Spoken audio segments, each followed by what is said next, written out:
Hello, everyone. Welcome to the fourth episode of Zebia Technology and Architecture podcast. I'm your host, Shekhar Gulati, CTO of Zebia Global Services. Zebia is a global IT service organization headquartered in Netherlands. We work with multiple customers on their digital transformation journeys. We work across ecosystem of technologies, be it web or mobile, and we are helping customers transform themselves using those new technologies. Today, I'm joined by Shankar and Sandeep. They worked long back with me in 2010, so we have a long history together. Then they formed their own company called Opstree, and they have doing great in the DevOps ecosystem. They just came with a new product called Build Piper, and today we will be discussing about that product with them. So we'll discuss the genesis of it. We will discuss how they came up with the idea, how they architected that product, and how they are going to take it along. So we will have different questions around that. So welcome, Shankar. Shankar, if you could just introduce quickly about yourself, and then Sandeep. Yeah. Thanks, Shekhar. Thanks for the introduction. And yes, we work together at Zebia itself. Yeah. It's been a long journey since then. Real product architect having a luck of taking multiple production systems to production. And since 2014, we started Solutions as a focused DevOps company, ensuring that we continuously climb the ladder of the DevOps journey and ensure that our customers are extremely benefited because of our extreme value proposition. So that's what we have been doing. And as a result of that, we also ended up doing this product. I will Right. hand over to Sandeep. Okay, thanks, Shankar. Thanks, Shankar, for introducing Opstree and giving us this opportunity to talk about our product. So, as far as about me, I have almost 16 years of experience. I started as a Java J2E engineer, and post that I moved into DevOps field, and it was a gradual transformation. And I can say that the way DevOps has evolved, in a similar fashion, I evolved as a DevOps engineer. So when the DevOps was not there at that point of time, I started doing DevOps. So I've seen the complete journey of DevOps, and I can say that it's a very exciting journey. And one other additional thing that we have done in this additional journey to build this interesting product on which we are going to talk about today. Great, great. So Shankar, what led you to Build Piper? So what is the journey of Build Piper? If we start there, why you thought it's a problem product that solves some problem? So if we can just talk about that. Sure, sure. Actually, in mid of 2015, we saw microservices starting to become an important component of scalable architecture. So, Mhm. from POC to real implementations, we saw deep desire in businesses to ensure that they adopt microservice architecture. Mhm. It so high was the enthusiasm that some of our customers had more microservices than they had developers. Yeah. So, and we being largely the DevOps, uh,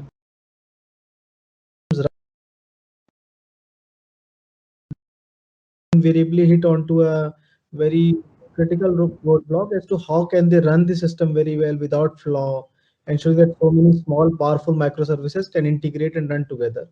And we Mhm. started building that platform for them, and we did it well.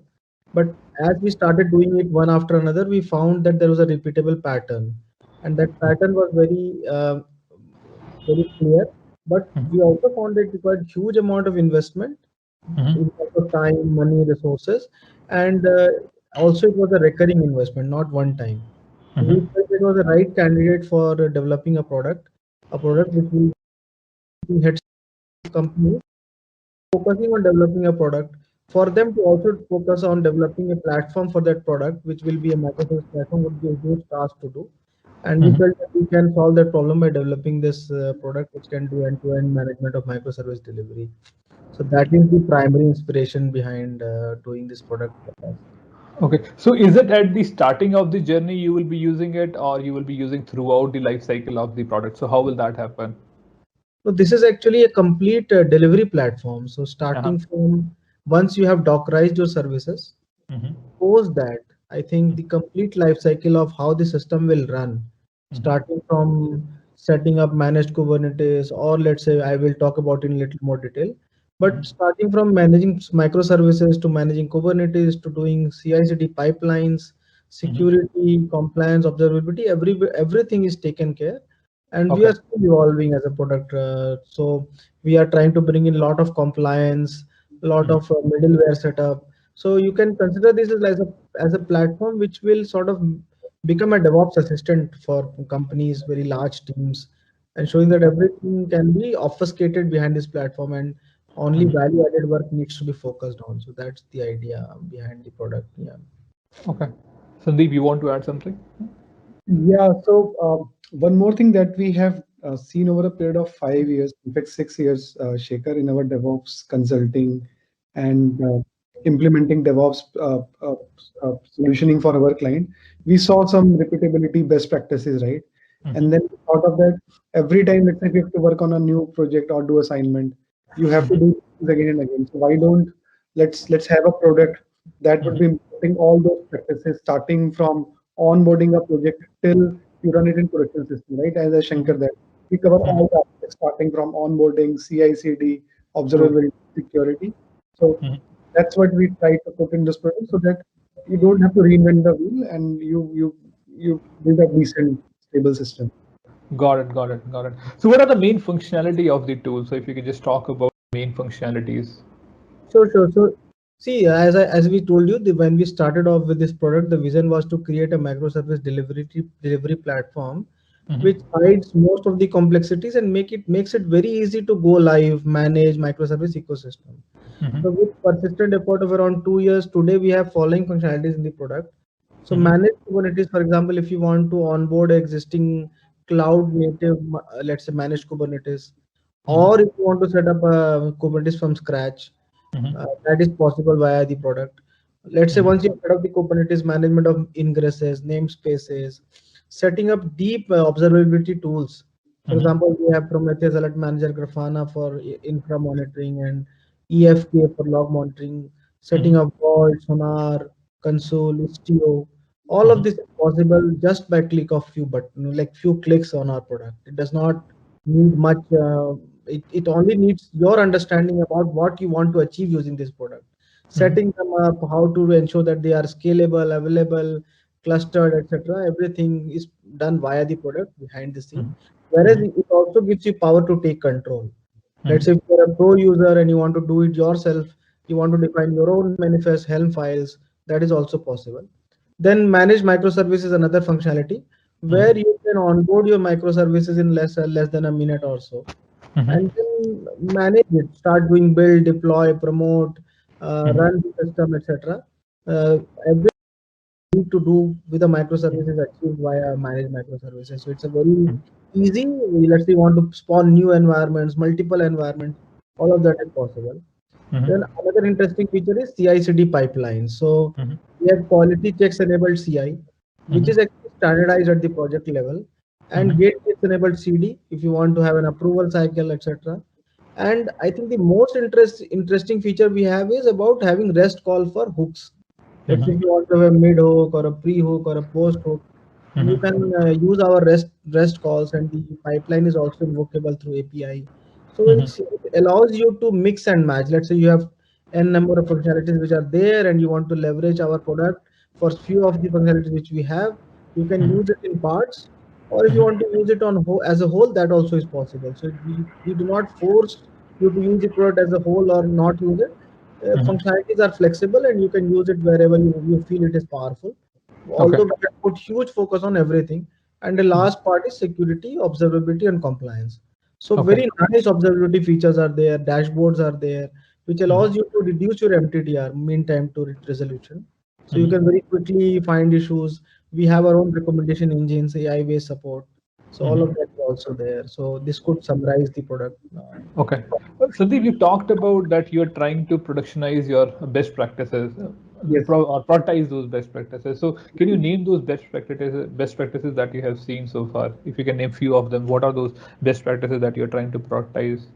So sure, Shekhar. So see, the beauty of Kubernetes, it is very powerful, but then what it does, it hides a lot of stuff, right?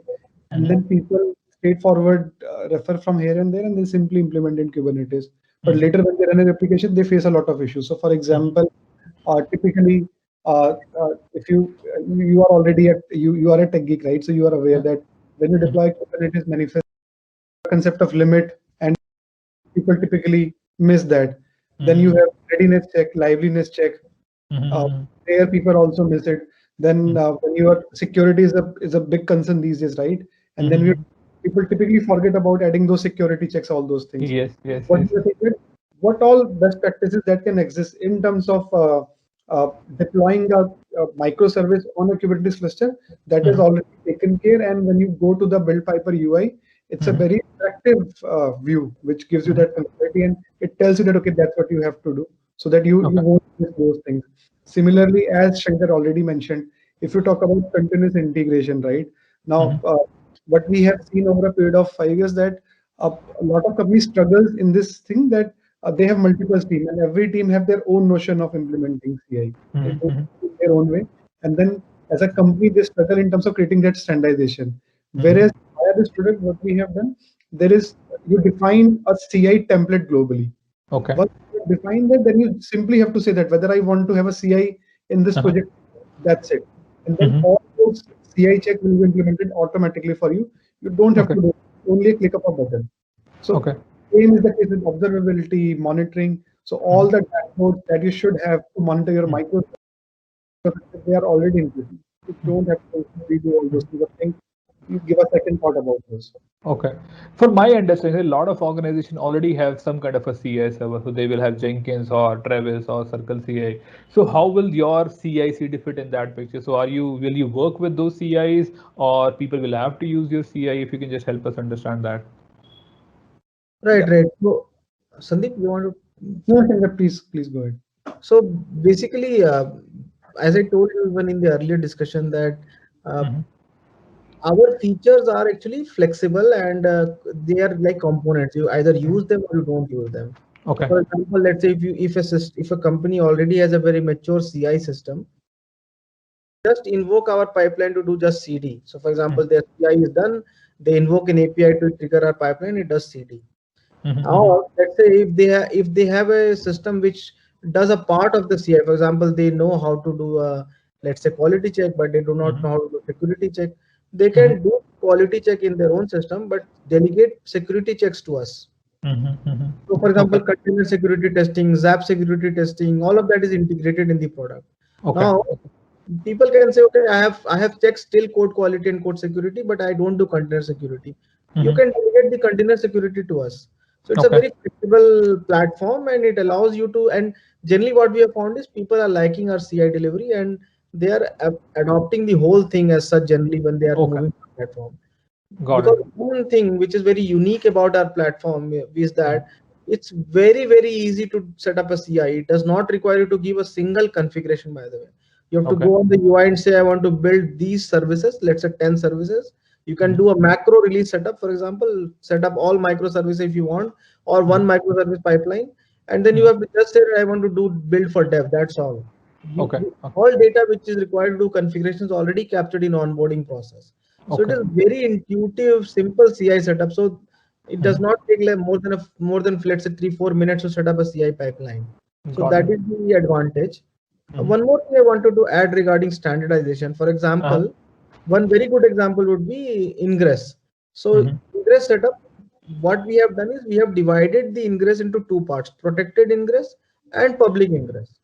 So generally you will have three types of applications, microservices. One would be which is exposed to public through internet. Other would be which is internal, used only for internal users. For example, you have monitoring tools, or let's say you have Kafka queue or a Redis queue database. All of this you want to introduce only to your internal employees, right? Through internal network. Now, or there are some private services which are only introduced within the Kubernetes framework. Now, for protected services, we have created a protected ingress, and we have applied an additional layer of security there. You can say that I want, even if somebody is behind a right IP address and he is against whitelisted IP, even then if he can access the protected URLs only if he is authenticated by his corporate email, let's say Google or Azure or whatever, any other provider. So it makes it multiple security, like MFA is enabled in a way in those scenarios. So this is another example. For example, let's say we are setting up, it's very easy to set up, and it makes it little more easy to ensure that it is secure. So I just wanted to give this example. So just let's take a developer role. So what I'm trying to understand is, let's say I'm a developer who has built a simple application which has 3 microservices. One, let's assume, is packaging our simple web application, a React application. So we have a Docker image for that. We have 2 Docker images for our 2 backend services. So we only have 3. So how will I run my microservice on the platform that you will build? If we start from the journey of it, so I only have 3 Docker images or 3 instances of my microservice. How will I use your platform for that? If you can just help us understand how will you take it and deploy it and productionize it? Yeah. Let's assume that the admin part of setting up the cluster, setting up the ingress namespaces, etc., is done. That was done in the organization by the admin already. Got it. Yeah. Then if I am a developer who has to onboard my microservice, I will have to go through the steps of telling what is my Git URL, what is the credential to access the Git URL, what are the CPU memory usage I want to give to this pod, which will be generated. What are the variable environment variables? So it is like as if I am answering questions of my own application. Got it. And then it is a simple wizard which has around 4 or 5 screens with 5 input fields in every screen, and then at the end of it your service is set up. So which means for 3 services it will be around 10 minutes to set up all these 3 applications. If let's say your infrastructure is behaving well, you do not face any issue. Within 10 to 15 minutes, you'll be live with those services in dev environment. So will somebody has to build those Docker images, or you can build the Docker images yourself as well? So if I give you a Git repository of an application which is built in Spring Boot, can you automatically build the Docker image as well? Absolutely, that is how it is. Okay, cool. You just give us the path of the Docker file. That's all. Okay, got it. So we'll build the Docker image, publish it in a very standard manner, so it is available for you for release package creation. Okay. All of that is taken care actually. So yeah, Sandeep, you want to add something? Yeah, Shekhar, so one of the tagline that we associate with the product is it says that develop and Dockerize. So let's say if you have to use our platform, or let's say if you have to host your microservices, you have to do only as a developer, you have to develop your application and then create a Docker file of that. Post that, everything, whether it is onboarding a microservice, setting up monitoring, creating multiple environments, multiple dev environments, multiple QA, prod, creating CI pipeline, CD pipeline, logging, monitoring, everything will be taken care of by it. And it's more like a business questions that will be asked to a developer. So for example, let's say a developer who has developed his microservice. After that, it will be a question like that, okay, what is the URL where your code resides, right? Where is the location of Docker file? What is the memory quota that you want to give? What is the health check URL? It will be questions like this. And then post that your microservice will be deployed. That's it. Okay. So a lot of organizations, I think even Microsoft has something where you can, if you are on a Java project, you can specify draft and it will basically automatically figure out that it's a Java project. So you probably need to create a Docker image. So are you also going in that direction where you automatically create a Docker file, or probably you don't even need a Docker file? You just create a Docker image automatically as well. Are you thinking about that as well? That is in our roadmap. It's not there yet, but we want to reach there definitely. Okay, got it. Doing that today. Yes, you are right. Yeah. So Shekhar, what we have done, we have started creating the base Docker images of the common patterns. So for example, Spring Boot application. Now we have a Docker image. Now what you have to do, you have to only use that base image as a base image for your application and post that you are done. That base image will ensure that it will build your code in a multi-stage Docker file, and it will create final Docker image as well for you as per industry standards as well. Same is the case. Tomcat and other majorly used technology. Got it. So it is already going on there, and soon that will be fit. Okay, got it. So who are the main users of this product and what value they will derive from it? Shankar or Sandeep, anybody can take it. Yeah. So the way we envisage this product is actually meant for organizations who are primarily looking at delivering their microservice product very quickly. And the beauty of this product is it allows you to shift left in a very nice controlled manner. So generally what happens when you shift left, there is a concern whether things will happen well, whether there will be issues and all of that. What we have done very nice ACL security permission management in a manner that when you shift left, you do it well, you do it graciously, you give control only that is required. For example, today, the DevOps team keeps swelling because you are delegating a lot of the developer work to the DevOps team because they do not have access to those systems. And if you give Okay. access, then you give the access to the whole system, and then there's a risk involved in that, right? Mhm. What we are doing is creating a system, a platform where developers can take care of their work by themselves without need of actually mentoring or coaching, because the system has become simple for them to manage it.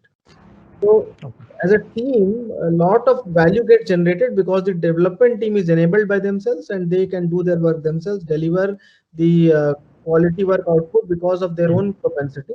Whereas Mhm. DevOps team can focus more on delivering value-added responsibilities. Okay. Instead Okay. of continuously doing build, deploy, promote, etc., they are able to do more value. For example, look into the security scheme of the system, look into the robust availability of the system, etc. And the management gets view of the complete because of dashboards and reporting. They're able to get view of how the system is behaving, what is happening, etc., etc. So it's actually complete enabling platform which enables the complete team as a whole to deliver more than they were doing today. And Got it. our calculation says that for a mid-sized team, which people, if they utilize depending upon their current maturity state, they can even end up saving more around $200,000 to $250,000 per month Oh, because nice. of Yeah. this product. So Okay. that is the type of benefit it can pass because of the very quick and easy way of working, which is given by this product. Yeah. Okay. Okay. So Uh, one question that I'm, yeah, sorry, Sandeep, you finish first. Yeah, just to add here, Shekhar, is that currently the clients which are using our product, they are using it in the same fashion. So Mhm. all the dev environments are managed by developer itself. Okay. The QA environments are managed by QA environment people only. So it means that they can build their microservices, they can deploy there, they can view the monitoring logging, everything they do it by themselves.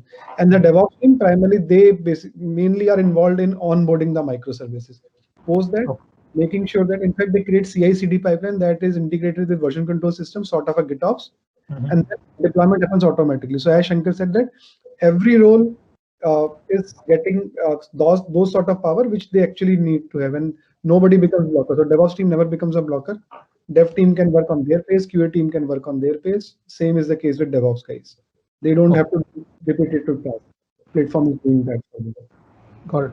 Yeah. One thing that I was very curious to know is you started as a service organization and now you are going into a product development. So, as an organization, service organization, what are your lessons that how service organization can approach product development, their own product development? So, if you can share some insights that you have seen in your journey of building a product. Right. Thanks for asking this question, Shekhar. So basically, we have felt that the first and the foremost thing Mhm. when you get on to developing a product is about having a very clear understanding of a problem, Mhm. and you should have first hand experience of how to solve that problem. Mhm. So if these two things are there, for example, you know what is the problem, clear problem statement is there in front of you, and you know firsthand, you have solved it yourself number of times and knew that this is how it gets solved. Mhm. If these two things are there, then the third thing which you need to develop a product is a very, very sincere approach towards building the solution without losing focus anywhere in between. I Mhm. think Mhm. these three things were a lot in our favor because we knew that there was a clear problem in terms of, for example, if there is a development company which is developing a product which is a microservice architecture, they are already loaded with a lot of work. Mhm. Then for them to create another solution which will launch this product is a huge work for themselves. Mhm. And that is why they were asking us to do it again and again. And then Mhm. we found it's a huge problem to solve, and it is almost like a product candidate. So the Mhm. problem and solution was with us. Now Mhm. the third thing which required was a clear focus in terms of ensuring that we deliver it in time Uh-huh. with focus, and that I think we could do thanks to the overall system and God, Uh-huh. and that's how we have been able to deliver it. We And carved how out. easy it was to focus? Because I think as you have your own priorities in the service business as well. So how easy it was for you guys to focus? No, Because there are always multiple priorities. So like Sandeep will have a priority to run the services thing and you might be trying to drive. So how were you able to work together easily on building the product? so I would give you, I'll take little more time to answer this Yeah. question. So when we started off this company, uh, I always wanted to do a product, and Sandeep told me that you will never have money to do a product. Okay. You will, you will. So let's do services, and then we'll do the product. So Okay. I think that desire within to create a product was always there. Okay. It was there since the beginning. I know Mhm. it was difficult, but that is why it took us for 3.5 years for us to start off, because Okay. that is when we had some time, money, people Mhm. to manage service business. But that desire was very compulsive, and that made us focus more. And probably we got right people along Mhm. who were very passionate about the product. That is also one Okay. very important factor I want to add. Okay. I'll take 1 minute that the product team should not be created out of great individuals. Mhm. Great individuals are required, but Mhm. product team should be created around passionate individuals. Mhm. Mhm. But Yeah. passion is more important than brilliance. Mhm. So I that is understand. our experiences, and we found those passionate people who continue to work very hard to Mhm. ensure that the product becomes successful. So I don't. We are very early in our journey, but still we Uh-huh. feel. So you took something like an MVP approach as well. So you tried build something, then you tried with that with some customers, or you took the whole 3 years, build it, and then you launched it. How what was the approach you took?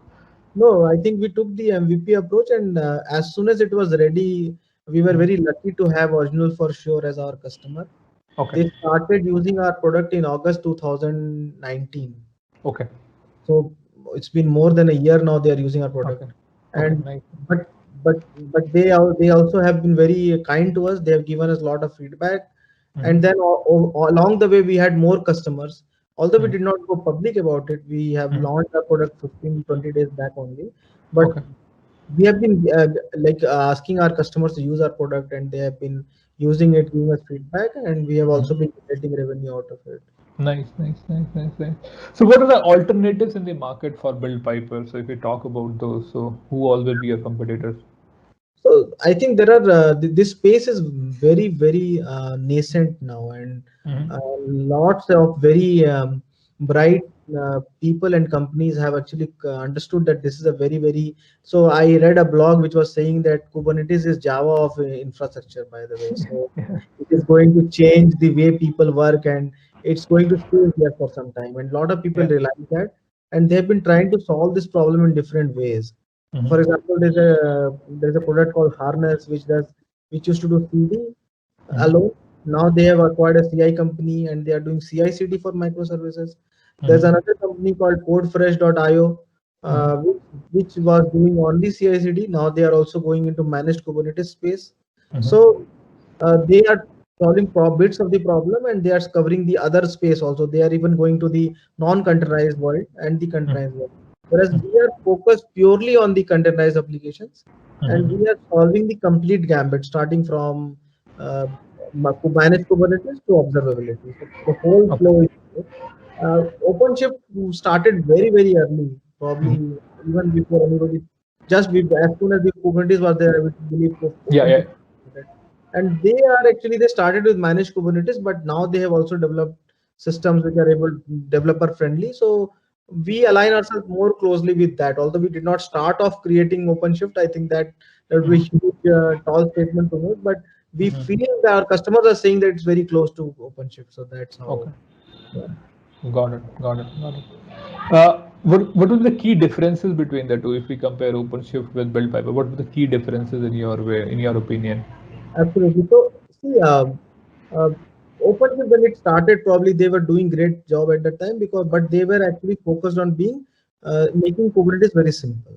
So for them, developer flow is an afterthought.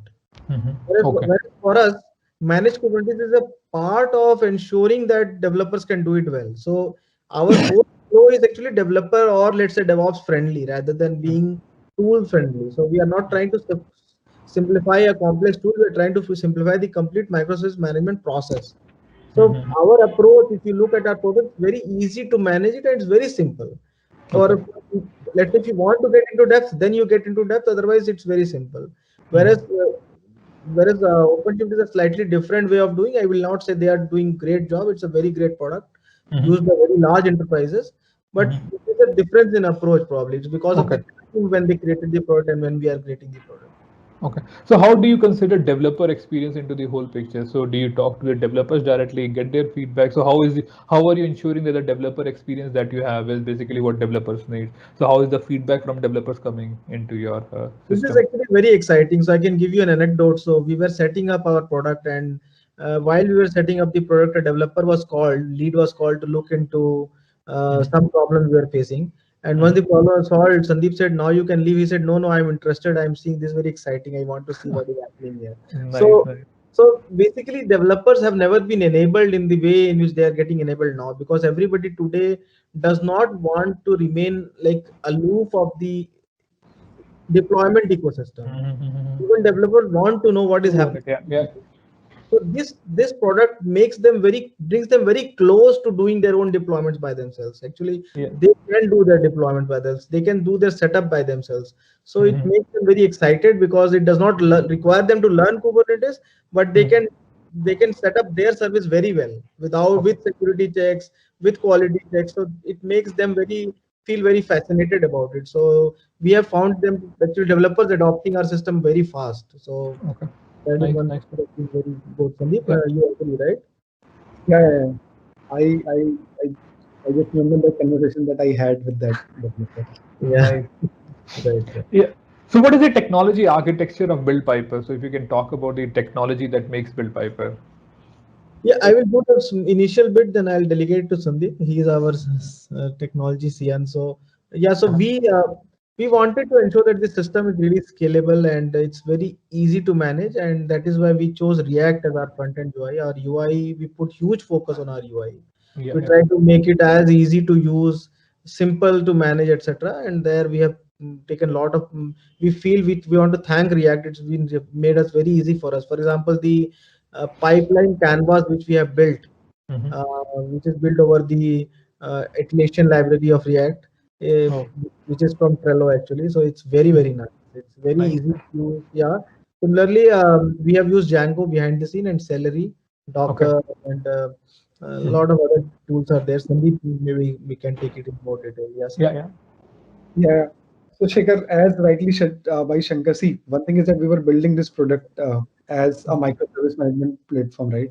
So Mhm. then it was a no-brainer that the solution that we will use, it should be a Yeah, microservice, so yeah, that we can have desired level of scalability, right? It can scale up to the needs and requirements.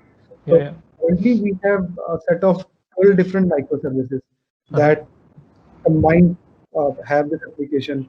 So front end, back end, middleware, and all those stuff. And as Shankar said that another major thing, design decision that we made, that things should be asynchronous by nature, right? So for Okay. example, uh, typically when people build this CI/CD solution, they use some tool, Jenkins or something like that. We wanted to have full control on top of that. And one of the prime thing that was needed to be done is that the CI processes steps, the CI steps that happen, that should happen in synchronous fashion. So we wanted to have used a queuing mechanism, Mhm, right mhm. there. So a combination of Redis and Celery was being used. That Okay. gives flexibility that uh, multiple pipelines together. So for example, one of our clients has a 20 microservice, or Uh-huh. in 20 microservices, Uh-huh. what they have done, they have created one single CI pipeline, right? Mhm, mhm. Which basically builds all those projects together. Now it is Mhm. up to their configuration whether they want to have a parallel build process of 5 microservices together, or 10, or maybe 3. So depending on what is their infrastructure capability, on the basis of that, or what is the speed they want to have, they can have that completely configurable. Got it. Got it. Any reason you choose Python for this product? So just for my curiosity, why Python? Why not Java? Being a Yeah, Java guy, actually, but that's a very interesting question. I have struggled a lot with this question because my whole life as a developer, Shekhar, we have worked together, has been as a yes, Java architect. yeah, yeah, yeah. So I was thinking, why Python? So because I had to learn Python and React both, by the way. True, true, true. So uh, actually, the advantage of DevOps ecosystem is everybody knows Python very well.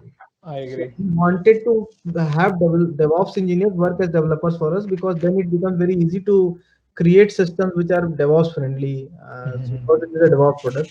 And that is why instead of teaching them Java, I thought I will learn Python. So That that makes is sense. why. we chose Python, and it has come out to be very helpful for us because there has been so much in the open ecosystem which is available, which could be utilized. Yeah. True. Do you also have a plugin based architecture as well, or you are relying on webhooks for the integration? So do you have plugin based mechanism? We, yeah, sorry, please go ahead. Yes, Shikhar, we have an interesting concept of Power Apps. Okay. So, And what does that mean? If you can just help me. yeah, sure, I'll tell you. So what we have done is that we have created some small microservices in the form of Power Apps. Uh-huh. And what happens that you can have so for example, right now we have 3 Power Apps. One Power App is which audits your Kubernetes cluster. Okay. And it scans your Kubernetes cluster and gives you detail that, okay, whether you have some vulnerability in Kubernetes ecosystem or not. Okay. Another Power App that we have is Kubernetes Resource Manager. So what it does, it continuously scans your Kubernetes infrastructure, pods, all those things, and then it gives you data that, okay, what is the resource that you have allocated to your pod?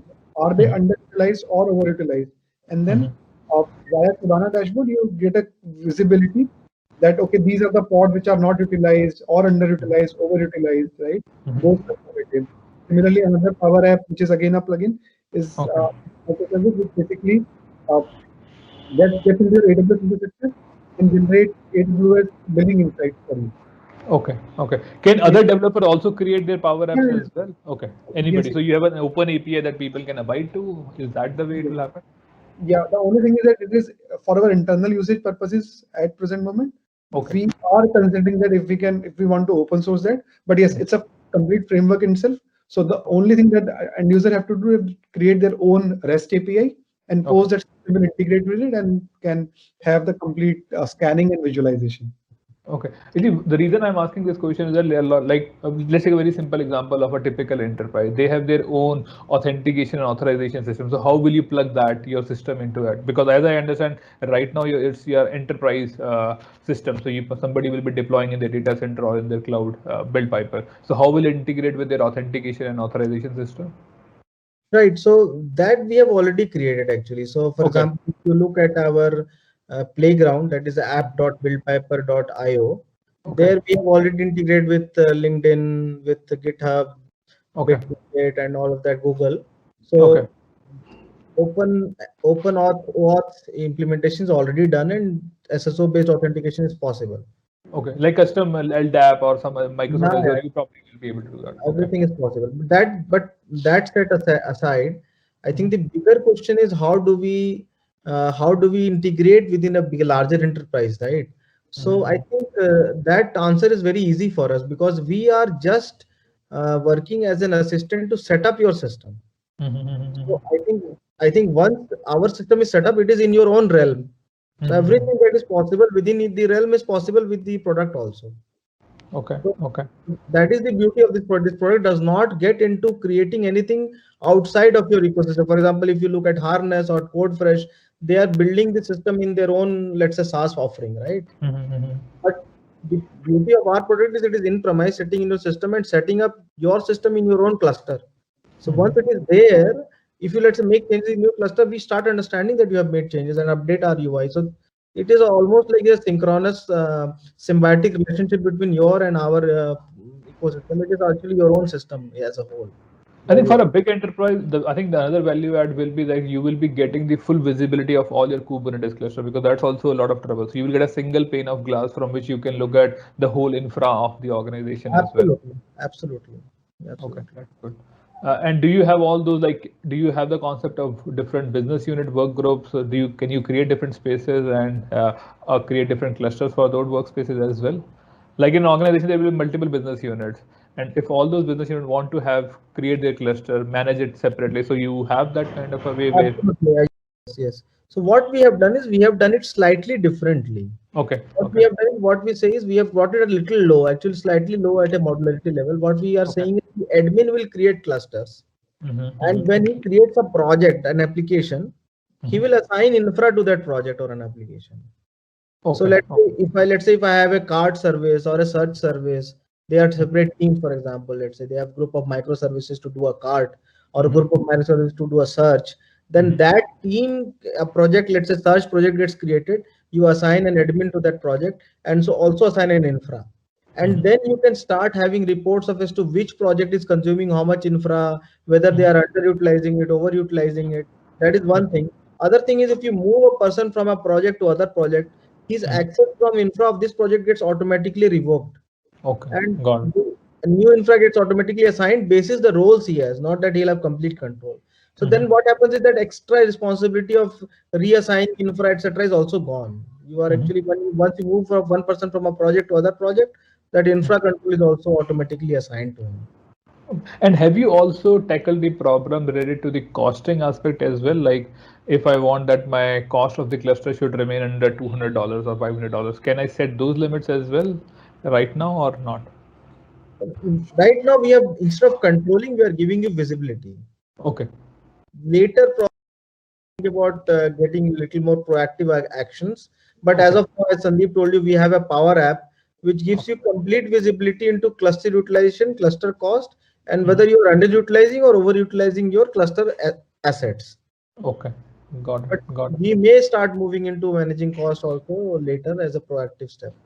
Okay. But, yes, just to add there, Shekhar, cost is always our concern. So, for example, in AWS, we have ensured that we have integration with Spot in place, right? And for most of our customers, their non-prod setup is running primarily on Spot. Okay. So you basically make sure that the instances are Spot instances, and that makes sense. Not only that, Shekhar, we have also ensured that whenever a Spot instance starts getting unavailable, a Lambda triggers and automatically provisions an on-demand. And when the on-demand Spot is available again, the on-demand is removed and Spot is again put back. So that is a advantage of taking advantage of the real situation. So yeah, and that really helps in the cost reduction as well. Right. Cool. So who are the early adopters of your product right now? So who all are adopting your product? If you can just talk about the customers that are using your product. Absolutely. So first of all, we want to thank Original for sure. They have been our first customer of the product, and it was quite early in our journey, and they have been using our product for more than a year now. Then we have, so for us is actually a customer which is working with large players like ITC and Honeywell, etc., and they are into counterfeit management. So their whole product is launched on our platform, and then they are able to ensure that they have more than 50 plus microservices, and they have been using our product for more than 1 year without any issues. They are quite comfortable. But then few more customers joined us in the journey. SimSim is another customer, which is a vernacular e-commerce company. A very large, I think more millions using the system, and they are also migrating from Lambda based architecture to microservice architecture.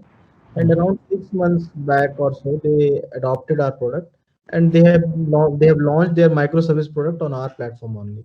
And they have also been very happy.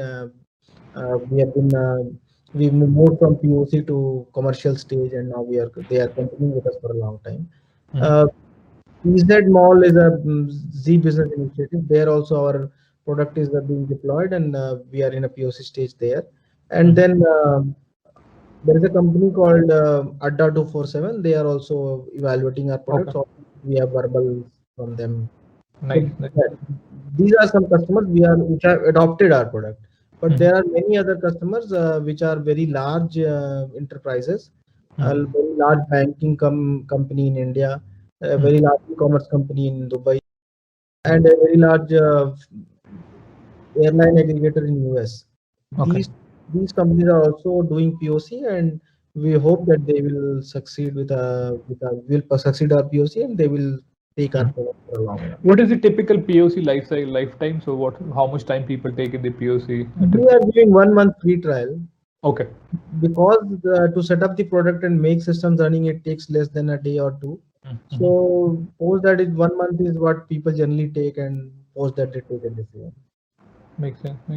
So where do you think is the future of BuildPiper? So what all features you are expected to build in next few months? So have you thought about your future roadmap? If you can share. Yeah, we have a very robust roadmap in terms of what we plan to do. So while we were building the product for a lot of large enterprises and small, medium-sized startups, etc., a very interesting use case popped up, by the way, Shekhar. I just want to share. So some very big data center companies wanted to use our product admin part of the product Okay. to launch their Kubernetes for their own customers. Okay. So managed Kubernetes of the data centers. So we are talking to quite a few data center companies, and for them we revamped our complete admin portal. Okay. Our admin portal now looks amazing. It has almost features all 100% mapping with OpenShift features, and we are about to release that product feature by end of this month. Okay. And mid of this month, not even end of this month. So that is one new milestone which we'll be achieving. So very robust. You can see what is the cluster status, cluster dashboards, then nodes, pods, details of node pod, the add namespace, add ingress, through manifest, through UI, all of that. A lot of features are there that we have built. Then we are also working on AI-based canary deployment methodology. So, for example, you can do a baseline versus canary assessment and then release 10% of your workload on canary and see whether the and canary are comparable, and then decide to roll further. Let's say 50% and 100%, something like that. So that is a very important feature which people are asking for. So we want to develop that feature. Canary, there is a Kyanta tool already available by Google, which is integrated in Spinnaker, by the way, but it's not open source. We cannot use it in our product, so we have developed our own canary assessment AI tool. So that is going to be utilized. Then we also want to have a deployment analytics tool. So what happens is when I do my deployment post that, let's say for 1 hour or 2 hours, I want to just do analytics. So let's say for forever, I want to do analytics. So see whether my deployment is behaving better than the previous release or not. Whether my number of log lines, number of CPU usage, memory usage is behaving as per pattern, time series bit or not. That analysis with proper reporting and let's say recommendation. That is one thing which we want to build as a very important part of the functionality. Okay. Then one thing which is slightly incomplete in our approach, we are doing CI/CD very well, but release packaging as a functionality is not so robust. It is there in a way, but it is not visibly available for people to be referenced. So tools like Octopus or those tools generally have a lot of very good release management. You can refer back to the release features, refer back to the release version, etc. And if you want to roll back, you can roll back, etc. So that is another feature which we plan to build very soon.